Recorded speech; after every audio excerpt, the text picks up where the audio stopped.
And I would like to begin this panel by you, Andrea. I'm going to address a very important question to you.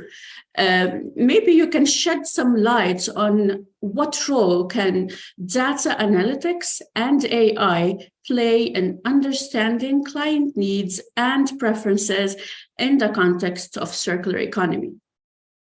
Amazing. Thank you so much. I think, we are now surrounded by generative AI, and it's such a buzzing word, right? So maybe let's demystify it, how can we use it in the circular economy? So number one, I think to use data for real and good customer segmentation, right? Data analytics can really help the buyers and suppliers, the market aggregator, to segment customer based on their preferences, based behavior, based on their attitude towards the circular economy. Today, you are usually looked at more around your spend or your preferences of your brand, but not really about how your attitudes are, right? So you could start to build profiles with the history and feedback. And I think I liked the discussion we had before is how many recycled products do I buy, right? Where do I shop? How often do I shop? Do I keep things for multiple different years? Then start to do a personal recommendation. So first is segmentation, second is personalized recommendation. That's what Web3 is about, right? It's recommendations and dialogue. So it really can start to learn about what I'm doing, how I'm doing, how often I'm doing. And based on that you can start, for example, to use on-time deliveries to the time where I need it to prevent waste, which I don't need to do. So, and obviously you can predict, right? So today we often, I like what Amazon is doing, that they say, pre-order, right? But they, that you can then discount if you pre-order some products, right? And that it will be delivered to you every single month. But what they don't incorporate at all is to say, do you actually need that quantity of the products, right? So the moment you can start to analyze the size of the house, how often do you clean the house, you can actually predict that you might not need to have 3 bottles of a cleaning material, but you maybe need only 1, or maybe you need 5. So you can start to adapt your models and really personalize it, and not having one size fits all just based on the brand, and predict what Andrea will need. And of course, it's immediately, use AI because it's learning, right? With a real-time feedback. So you feed the information back automatically. So the model expands, and it helps you to identify emerging trends, the concerns of the communities, opportunities which you have, and of course, free feedback on the product. And I think that if you look at the role of data in the circular economy, it's not only from consumer perspective, right? So it's from a product and service itself. So how much do you know about the product? Today, if you go to a supermarket, your product information is focused on your calorie consumptions, for example, right?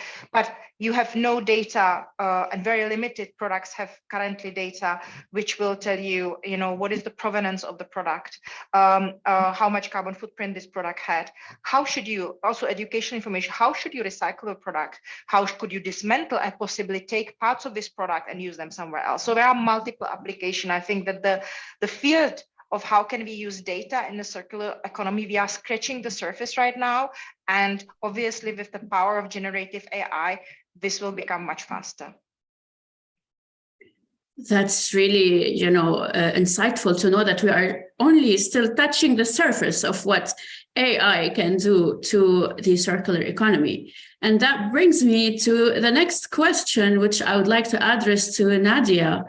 How can digital transformation enhance client acceptance and engagement towards circular economy models? Thank you, Maya. Usually when we hear about digital transformation, we think about adopting new digital technologies, but digital transformation is much beyond that. It's about creating new value propositions, new business models, and as well as customer experiences. In the context of circular economy, I can say that digital transformation can offer many opportunities for businesses to enhance their client engagement and loyalty. I would like to put my attention to 4 points in this regard to see how digital transformation can materialize a loyalty to the customers, and as well as engage the customers in the journey of businesses towards a transition towards circular economy.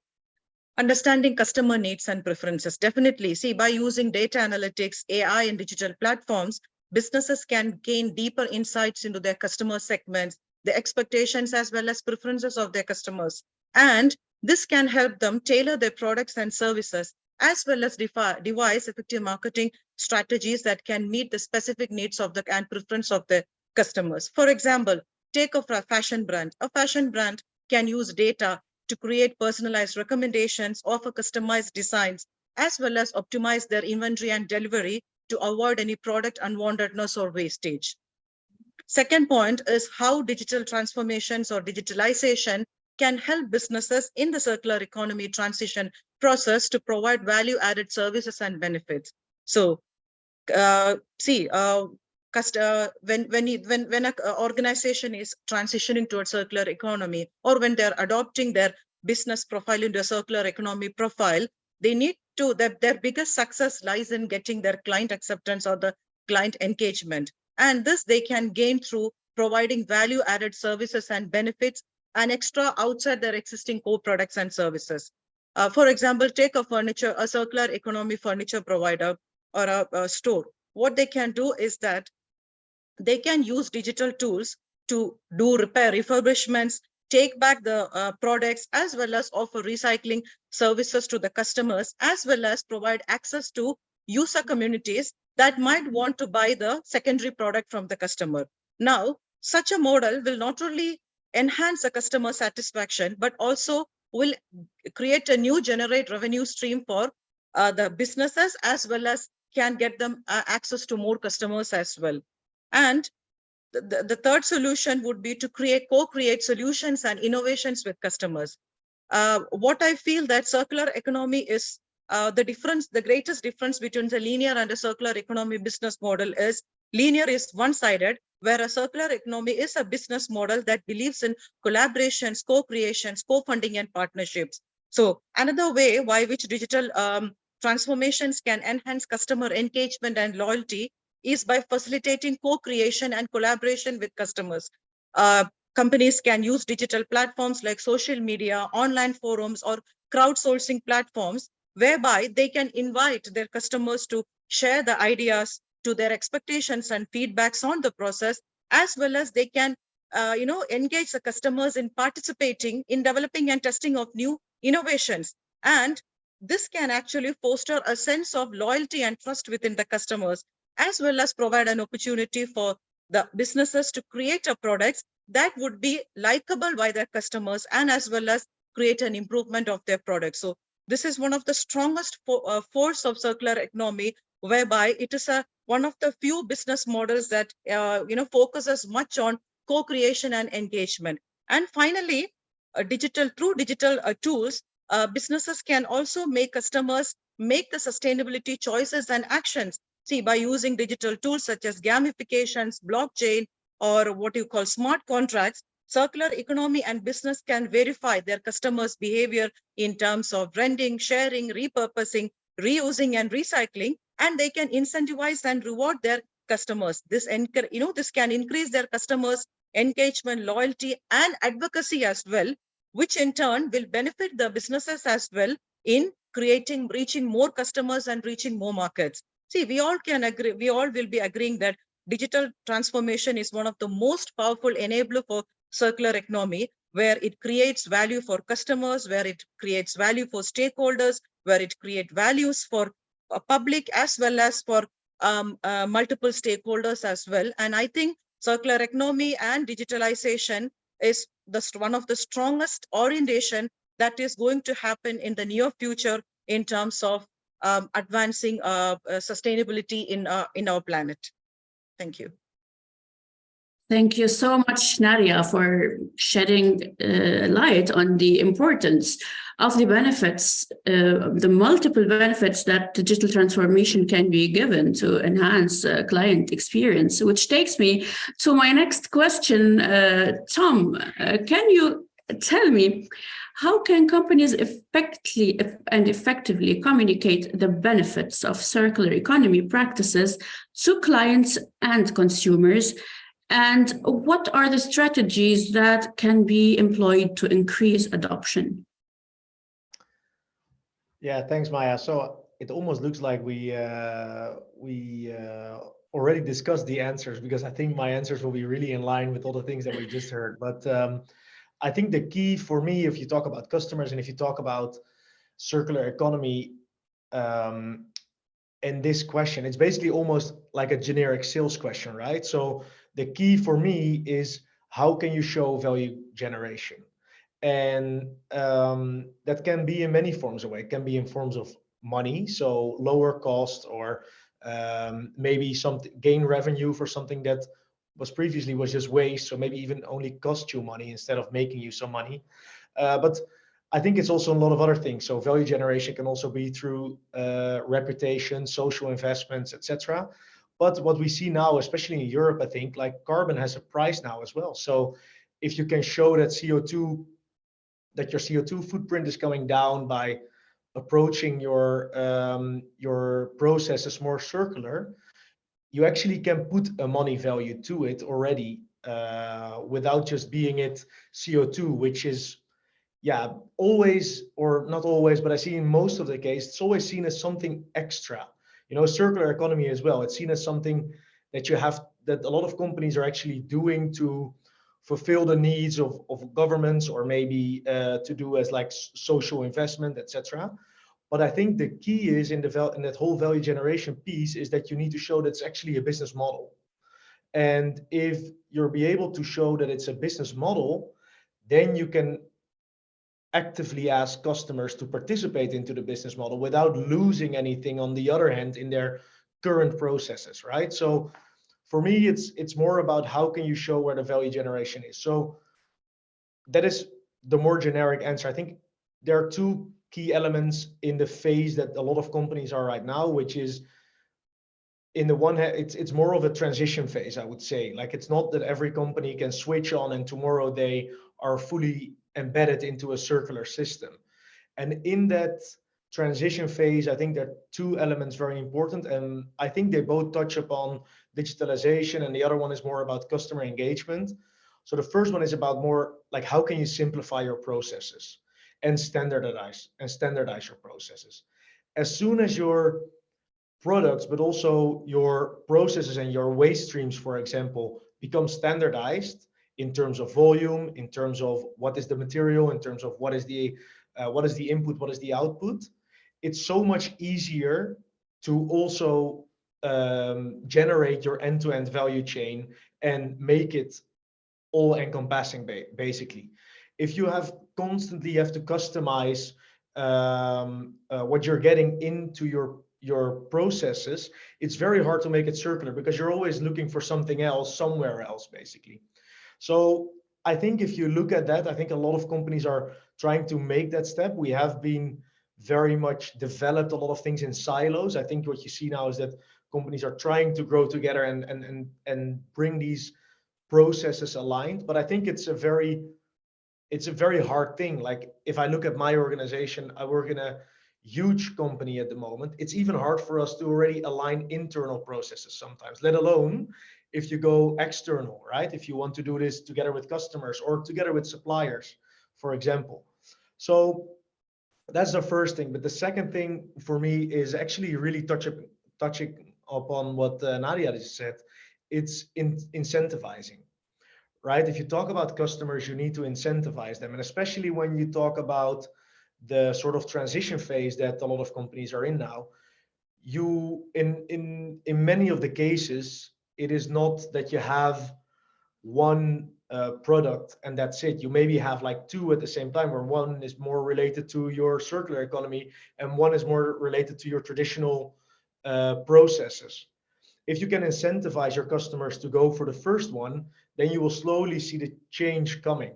But without an incentivization of, like, let's say, lower cost or something else, it's very hard to get people that way. And I think like both have a couple of examples, right? So I'll take my evening activity. Like, when I come home from work, I just want to lay down for like 15 minutes on the couch, scroll through my social media, etc., and just zone out a little bit, they're basically just selling me ads. They will not sell those ads if I constantly have to log in again into my systems, right? So the fact that I'm logged in everywhere and I can just open my phone and I can see whatever ad they want to show me, or it's basically the simplification element, right? They make it so simple for you to enter their market. And the same should happen with all these waste streams. Like, how simple can it be to get something from A to B? So that's one. And then the second one, if you look at incentivization, if you look at Europe, I'm from the Netherlands, we had a program a couple of years for electric cars, incentivized by the government. The amount of Teslas was insane. It was ridiculous. It was basically one of the only electric cars at the market. But it's a car of 100,000 euros. You can buy cars for 5 or 10,000 euros on the market way easier that are not electric. But for some reason, everyone who was leasing through companies got into a Tesla because it was so much incentivized by the government. And you see that the whole EV economy afterwards sort of grew with other players coming into the market. You see Volkswagen, you see like all these other cars now on the road. They stopped the program, but still you see all these electric cars because it sort of like created a wave. And I think if you talk about incentivization, we see that it's working. Just depends on where you do it and how you do it. And then I think things will change.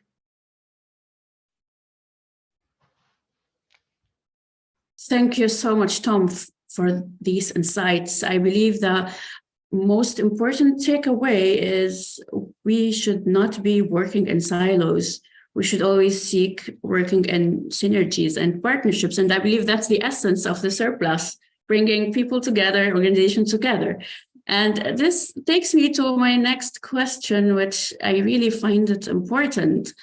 Andrea, can you just, shed some light on how might the incorporation of new sets of data, such as environmental impact metrics and circular economy performance, influence factors like credit scores, access to green funding, and potential subsidization for businesses and individuals? Thank you. I love this topic, I have to say, because, and I think Tom and Nadia touched on things that there are all the things around us already, right? So let's imagine each of us have a credit score today. And this credit score are still very old fashioned, right? There is very little social media data, your behavior, so willingness, there is maybe ability to pay, but not the willingness. And they don't score you as a person, right? But ultimately, you want to be rewarded for your sustainable behavior, right? So imagine if you utilize technologies such as sensors, blockchain, and so on, so that you can start to monitor what type of products I am buying, what services I'm buying, right? How often did I resell? How many resellable products I'm buying? Do I have a solar panels on my house, right? Am I selling back into the grid, right? Do I recycle the water in my house, right? Do I drive electric car, right? Do I fly for holidays or do I take a boat for holidays? I'm just thinking, from UAE, camel is not an option. I think it would be really hot. So maybe a boat, right? So I think if you think we're doing all of these things, which today have no influence whatsoever on the quality, how you looked at, right? So you purely looked at, this is your salary, this is, what you can afford, right? And you are too old, so, maybe you can't afford it anyhow. So now let's bring and create a sustainable score, right? So I, as a bank, I look at you, I say, this person is really committed. The person, donates to charity, has sustainable housing, buys products which are, recyclable, right? So I should be able to access better, for example, condition on a loan, right? Better conditions for my mortgage, right? So I truly think that there is an incentive for me, and you can gamify it, right? You can start to have levels. How green am I? I'm dressed in red, so maybe not another applicable color, but how green am I? What is my level? And today gaming is an industry of $235 billion, right? So, and 60-70% of population, many countries even more, game. So if you bring that area of gamification, Web3, you utilize the existing technology, which is blockchain, Internet of Things, sensors, and so on, and utilize the data and build these models, I think it would be super empowered. And I mean, I personally would be very motivated to be able to have my own sustainability goals, right? And on a yearly basis, I can set them up and I can measure them and I can see, like fitness, right?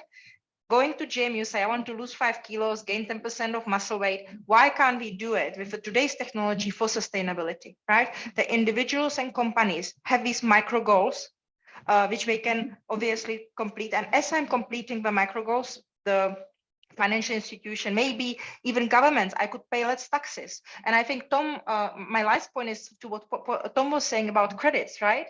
Today, as a consumer, you know, it's very difficult to create some kind of credits, right? I am not able to, if I put solar panels, so, you know, and if the net is not ready, I cannot sell back, because selling back is kind of solar credits, right? But how could you transform your behavior into credits, which potentially you could offsell to companies who want to offset, right? So I think there is an incredible amount of, I can't wait for the future, how we can start to build the, you know, the circularity in the behavior of consumers by utilizing all these technologies.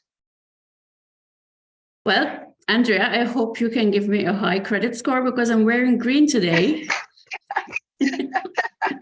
I'm red, so obviously I'm very low today. I'm very low, but it's a recycled outfit, so maybe it's, you know, We'll give you some slack. We'll give you some points for that. But great question. Great question.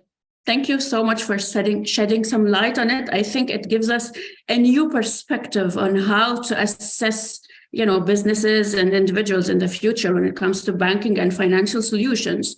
Incorporating sustainability and sustainable practices into all aspects of our life would be really, you know, promoting synergies. And speaking about synergies, that takes me to my next question. Nadia, the question is addressed to you. Can you just tell us what are the potential synergies between the circular economy and other sustainability frameworks, such as the United Nations Sustainable Development Goals, and how can client engagement and digitization contribute to these goals? That's an excellent question, because you have verticals in sustainability field. You have SDGs, you have circular economy, you have net zero, you have ESGs, and sometimes people get confused on, are these parallels or are they somewhere there are synergies? And definitely this is where we need to highlight the point that all of them are working towards a common good. All of us are aware that the United Nations Sustainable Development Goals, or the SDGs, was formulated to provide a powerful aspiration for improving the world. The SDGs actually created a shared blueprint for peace and prosperity for the planet and the people, and now, and as well as into the future.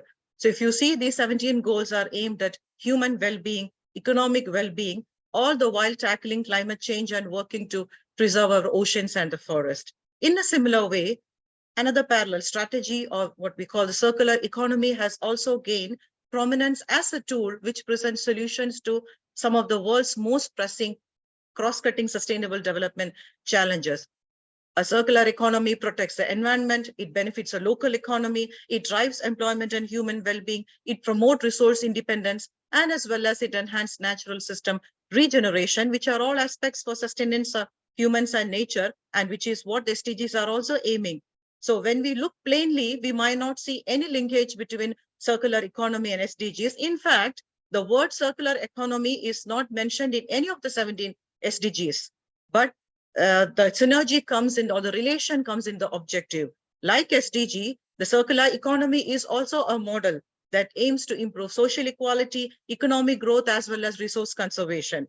Now, when we look very closer, we can see that the circular economy is integrated into the SDG 17, many of the 17 goals. To start with, definitely SDG 12, which is a responsible consumption and production, which I can say is at the heart of the circular economy. But there are other SDGs as well, which is integrated into circular economy, like SDG 2 and hunger on sustainable food production, SDG 6 on clean water, 7 on energy, 9 on industry innovations and infrastructure, SDG 13 on climate change, as I hope I'm getting all the SDGs right, as well as SDG 2, 3, 5, and 10, which talks about socioeconomic principles. And when we look into the sub-targets of the SDGs, we can see that there are precisely the principle of circular economy being integrated into many sub-targets, where it is talking about resource conservation, it is talking about efficient use of redesign, as well as longer use of materials. So it's very clear that SDGs and sustainable circular economy, or ESG, are not parallels, but rather they are all moving towards a common goal to create a synergy between multiple verticals. Now, organizations, any organization that adopts circular transitions as well as business models, they are not only achieving the SDG goals themselves, but they are also able to support their client SDG ambitions as well by engaging them. It allows many companies or different companies from different industries to build symbiotic relationships in their contribution towards sustainability and the circular economy. The alignment of circular economy and SDGs also help companies to share success stories, their challenges, as well as help them to all of them to work in a harmonized manner, because like SDG, circular economy is a business model or a principle that is applicable to any type of industry or any type of sector. And in addition, another benefit is the linking of circular economy with SDG help companies also to standardize their sustainability reporting framework, because many of the matrices of all these sustainability standards share are very linked to circular economy matrices as well. So it is very clear for us that any type of sustainability goals or targets are all working in synergies to create a better future and an environment. In fact, now what we are seeing is a merger of three powerful trends: the digitalization, the transition towards a circular economy, and the growing number of corporate citizens that are committing towards SDGs, which is actually a very powerful drive to create a transition towards a more connected sustainability symbiosis between multiple stakeholders, and which I believe is a very powerful answer to all the global challenges that we face today, and which can help us to create and accelerate the transition towards a truly sustainable circular world. Thank you. Thank you so much, Nadia. That was really enlightening to know that even if circular economy wasn't mentioned in the SDGs, but it is definitely, promoted through all of them, even in, SDG 17, partnership for the goal. So it also promotes synergies to achieve the common goals, which takes me to my next question, Tom, which would be the last question of this session. Tom, so maybe you can shed some light on how circular economy approaches can be integrated into the business models of organizations, and what role does client engagement and digitization play in this process? Sorry, I didn't get the beginning of it, Maya. I'm going to repeat it for you. Can you shed some light on how can the circular economy approach be integrated into the business models of organizations, and what role does client engagement and digitization play in this process? Yeah, so I think it's I think there's a couple of things important if you look at how you integrate it into businesses. So to start with, and I think maybe this is a little bit of a European mindset, but living in the Middle East now for 2 years, for me at least, that has changed significantly. But I think in Europe, for example, there's a lot of like the idea is that from sustainability you cannot make profits, but if you want sustainability to grow, then we should find a ways for it to make profit, because otherwise it will never grow, because for many reasons we are driven by numbers at the moment. And I think there are many ways in how to get there, but to embed that, it's sort of a mindset change to start with, I think, so that it is okay to make money by planting trees for other companies. That's okay, if you thereby give a service to these companies, then why can't you make money out of it? And these, I think that's a first thing that people need to realize when they go into the business, that it's okay to make additional money also on sustainability. It's okay to trade in carbon credits, etc., as long as it's contributing to a better thing, right? And that so that's me to start with. And I think another mindset change is also, if you really want to embed it in your company, is just the mindset of the people that work there. So if your people don't think in ways of how to become more efficient and more focused on circularity, etc., it's extremely hard to make a change, I would say. So the people are basically the essence of any change, I would say. So those elements, if you talk about the more like soft side, I think are very important.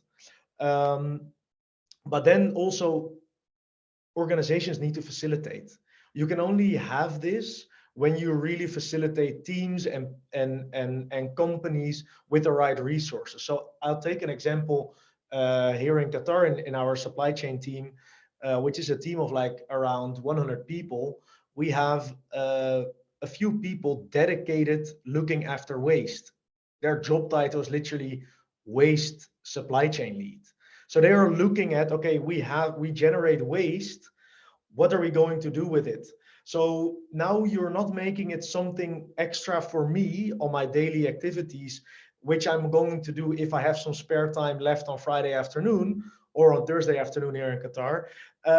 But you're making it something that is actually embedded in the organization. So you facilitate as a company, you facilitate the teams to have the right resources to actually do something with it.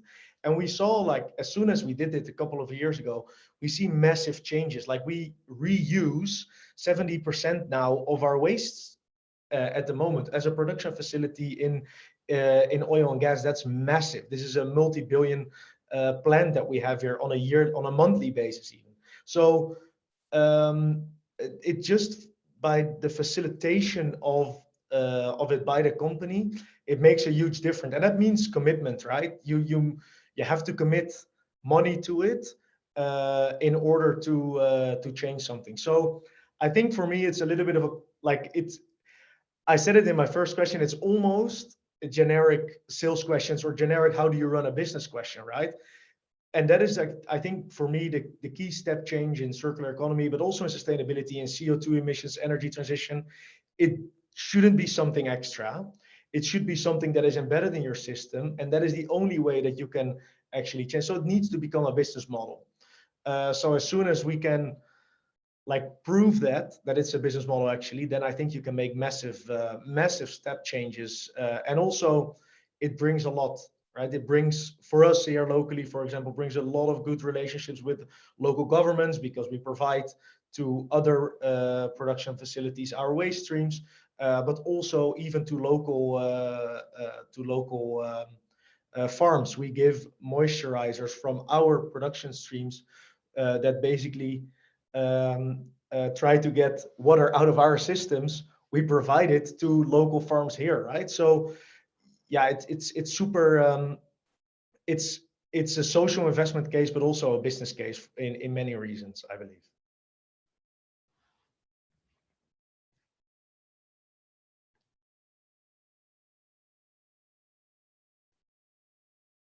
Thank you so much, Tom, for your insights. And this would bring us to the end of this panel discussion, as I'm really, I wanted to ask you more questions, but we are short on time, and we have only a very, very short time for one question from the audience. Maybe one of you can briefly tap on it. The question is, in circular economy, what measures can be taken to minimize scope emissions due to logistics and supply chain? So who would like to take this question? I was actually already typing an answer while Nadia was speaking. This is literally my job, supply chain and supply chain emissions. I think can I answer it from my perspective briefly? Yes, please. Okay, so there's a couple of things, and it basically comes back to what we just said, right? It's efficiency first, and then reduction, in my belief. So if you want to reduce your logistics emissions, which I think is one of the biggest chunk of emissions that we have globally, it is all about getting efficient at the moment, because what we see is that, like, I learned that fashion companies actually fly their clothes, which to me is the most ridiculous thing ever. Like, clothes are there everywhere, you know, there's no urgency to fly me clothes that you can just put on a boat, which has way less emissions. So if we don't get to efficiency there, then it's very hard to start reducing it. So that's one. But efficiency is in a lot of things. So what we did, for example, here in the Middle East, and we have multiple locations where we operate. So we made one logistics hub. I think it's in Dubai, it's in the UAE. We have one logistics hub, and we have one in Rotterdam in the Netherlands. And those are the ones that are connected to each other. So it's not that we are flying from Italy to Oman and we're flying from Germany to Qatar, but we actually ship between Rotterdam and Dubai, which gives us the opportunity to bundle as much as possible. So whether it goes through air freight or through sea freight, we can bundle our our shipments, our freight forwarding, for example, through the hubs that we created. And thereby you create more efficiency, but also you standardize your routes, which makes it very easy to, for example, implement sustainable aviation fuel, because you're always flying from the same airport and you're always flying to the same airport. It's very easy to create reduction systems on those trajectories. Same counts for LNG shipments, which is a little bit further away for us, I think, at the moment. But if you have one shipping route, it's a little bit easier to put one LNG ship on that than that you're shipping it in from so many different locations where you have to have like a customized approach. So I was typing that, but it's easier to tell it. Thanks, Thomas. Can I add just a few points related to it? Because Yes, like Tom, this is also a topic that is also very close to my heart, especially because I do Scope 3 accounting and advising. See, as per the 2021 Circularity Gap report, it is being predicted that 39% of the global GHG emissions can be just brought down through adopting circular principles. Now, what is circular economy? It is just a system where materials are kept in loop after and not generating waste. And what contributes Scope 3? The highest contributing factor for Scope 3 emission is your purchased materials and the waste you generate and the upstream and downstream transportation. So Tom has taken care of the transportation part. Now, you as a company can decide what type of products that you want to buy. I'll just give a small example. In place of a paper, if you're buying a recycled paper with 30% or 50% recycled content, that means the carbon footprint of the paper which you purchase is reduced to a great extent. Now, this is what is called circular economy. The same way your waste, if it is landfill, it has a specific carbon emission. If it is recycled, if it is reused, so there are specific emission factors of each type of activity. So your intention should not to be to landfill, but to reuse, to repurpose, to redesign and recycle your waste. And this is the easiest way that you can reduce your Scope 3 emission. So the overall objective is to put your systems in maximum circle inside as long as possible. And finally, when it is coming to a point that you cannot use it within your system, then you either donate or you recycle or give it to a secondary company. Again, your Scope 3 emissions can be reduced. So I think this answers your question. Thank you. thank you so much for these insights. I believe this brings us to the end of this panel. It was a pleasure having you with us today. Andrea, Nadia, Tom, thank you so much.